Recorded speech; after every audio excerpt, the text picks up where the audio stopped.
Сәлем оқушылар, бүгінгі тақырыбымыз қозғалысқа берілген есептер.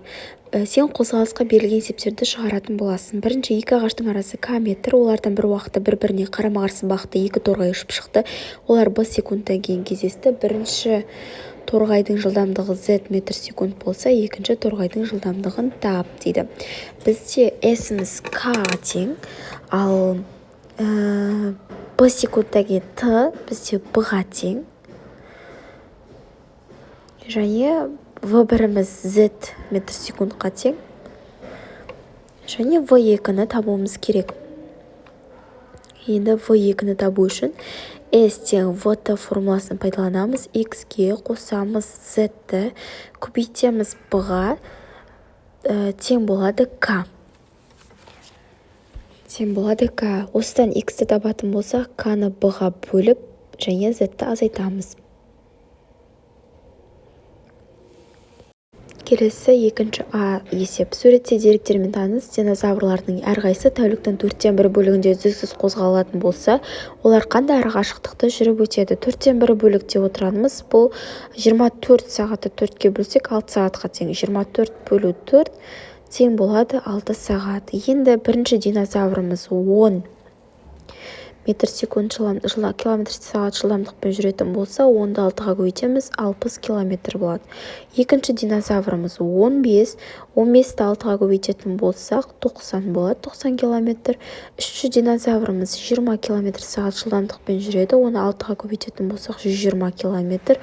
Төртінші динозаврымыз 30 километр сағат жылдамдықпен жүреді, оны 6-ға көбейтсек, 180 километр. Бесіншісі 45 километр сағат жылдамдықпен жүреді, 6-ға көбейтсек 270. Одан кейінгісі 50 километр сағатпен жүреді, оны 6-ға көбейтсек 300 километр. Енді соңғысы 120 километр сағат жылдамдықпен жүреді, оны 6-ға көбейтетін болсақ 100 километр сағатпен жүреді, оны 6-ға көбейтетін болсақ 600 километр жол жүреді деген сөз. Келесі тапсырма, екі ауылдың арасы 40 километр. Осы ауылдардың екі жаяу жүргінші бір уақытта бір-біріне қарама-қарсы екі бағытқа жолға шықты. Бірінші жаяу жүргінші 4 километр сағат жылдамдықпен, ал екіншісі 5 километр сағат жылдамдықпен жүрді. 2 сағаттан кейін екеуінің арасы қанша болды? Бірінші тәсіл көрсетілген 5-ті 2-ге көбейткен 10 болған, және 4-ті 2-ге көбейтсе 8 километр болады.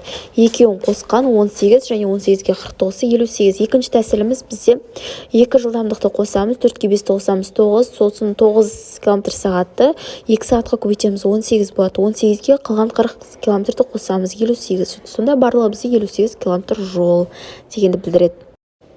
58 километр. Келесі төртінші есеп. Арасы 40 километр болатын екі ауылдан бір уақытта екі шаңғышы біріне-бірі қарама-қарсы екі бағытқа шықты. Біреуінің жылдамдығы 10 километр сағат, екіншісі 12 километр сағат. Олардың арасы 2 сағаттан кейін қандай болды? V1 тең бізде 10 километр сағат, біреуінің жылдамдығы, екіншісінің жылдамдығы 12 километр сағат деп берілген, жазып алайық. Олардың арасы 2 сағаттан кейін t тең 2-ге, t тең 2-ге тең болады, және s тең 40 километр. S тең 40 километр. Енді екі жылдамдықты қосамыз, 10-ға 12-ні қосамыз, 10 қосу 12, және жақшаны жауып, оны 2-ге көбейтіп 40-ті қосамыз. Сонда тең болады. 22-ге 2-ні көбейтсек, 22-ге 2-ні көбейтсек 44, 44-ке 40-ті қоссақ 84 жүру керек, қателесіп кетіппін. 84. 4-та есеп құрастыру керек. Екі шаңғышы бір-біріне қарама-қарсы жолға шықты, және барлық жүрілген жол 84 километр. Бірінші шаңғышының жылдамдығы 12 километр сағат, екінші шаңғышының жылдамдығы 10 километр сағат. 2 сағаттан кейін екеуінің арасы қанша километр болды, қанша жол жүрді деп есеп құрастыра аламыз. Және бұл жердегі s тең 84, t тең 2 сағатқа 12-ге 10-ды қосамыз, 22 болады. 22-ні 2-ге көбейтеміз, 44 болады. 44, және 84-тен 44-ті азайтамыз. Бізде сонда жауабы 40 болады.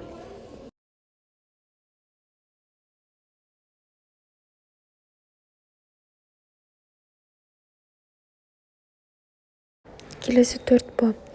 сызбаға қарап есеп құрастырамыз. 84 километрден 40 километр азайтамыз, яғни екі пойызша қарама-қарсы бағытқа жол ашады. Біріншісінің жылдамдығы белгісіз, екіншісінің жылдамдығы белгілі, және 2 сағаттан кейін екеуінің арасы 40 км болады. Жалпы барлығының ұзындығы 84 км. 84 азайту 40 бөлу 2 азайту 10 тең болады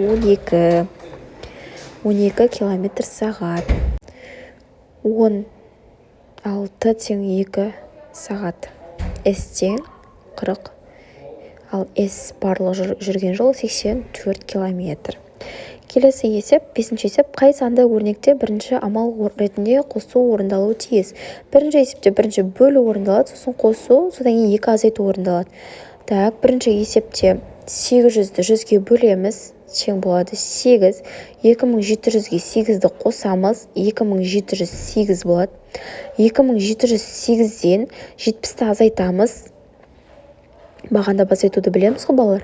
Сонда 2638, одан 2-ні азайтатын болсақ 2636 болады. Сонда бізде жауабы 2006. Келесі 5-ші есепте 9000 қосу 300 азайту 200. 9000-ға 300-ді қосамыз, 9300 болады. Мына жерде қателесіп жазыппын, 9300, және 9300-ден 200 азайтатын болсақ 9100. Ал 9100-ді 100-ге бөлетін болсақ 91 болады. Енді 91-ге 41-ді қоссақ 131 шығады. Сәл қателесіп кетіппін жазған кезде.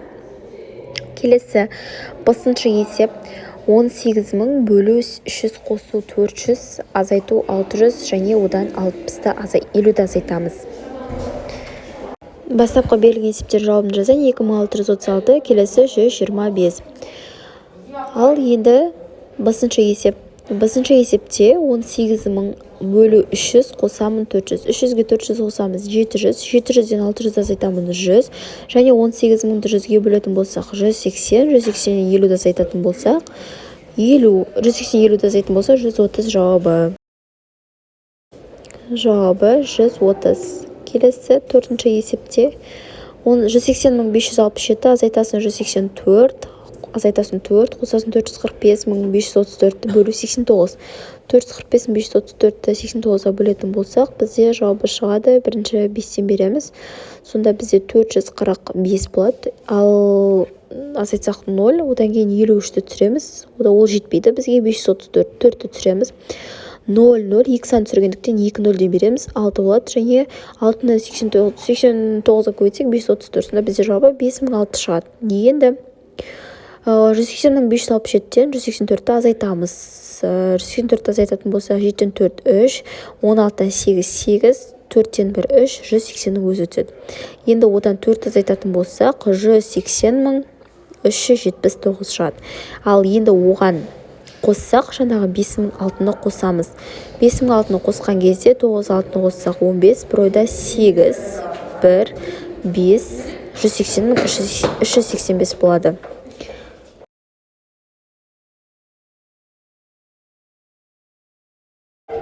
Енді әрқайсына жауабын жазып шығайын. Бірінші есепте 130 шықты, екінші есепте 180.385 деген жауап шықты.